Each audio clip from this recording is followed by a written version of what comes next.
all I want to say to you is that my job is to make St. Lucia safer for all of us. In response to the escalating crime in St. Lucia, Prime Minister and Minister of National Security, Philippe J. Pierre, has unveiled a series of initiatives aimed at strengthening law enforcement with a particular emphasis on preventing and addressing inner city crime.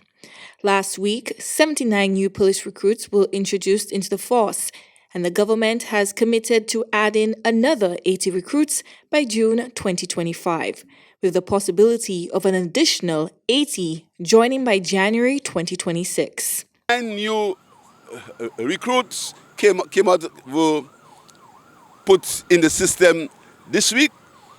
I've asked the commission, and I know that the advertisement has been out for 80 more to go into the system. So by June next year, there'll be 80 more police recruits.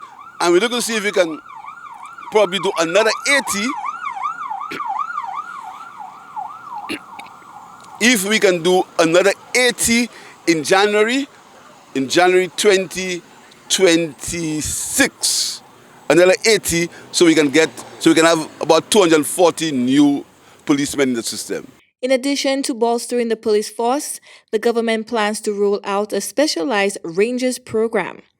This initiative will deploy 50 to 70 Rangers, specifically tasked with ensuring safety within the tourism industry, a vital sector of the nation's economy.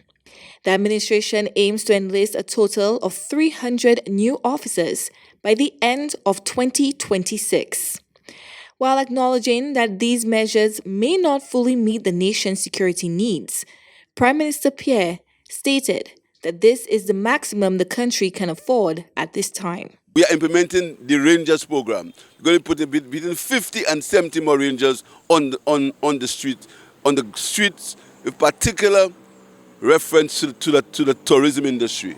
So hopefully, by the end of 2026, we should have about 300 new law enforcement personnel on the ground in St. Lucia. And I know it's not going to be enough. But that's what the country can afford. Prime Minister Pierre also addressed the long-standing challenges faced by the police force, acknowledging that conditions have never been ideal. However, he reassured the public that the government is committed to improving resources and providing additional support in the future. If you look at the resources that have been available, we have made them available. And in the upcoming budget, we're going to make more available. Because we know that the resources have never been enough.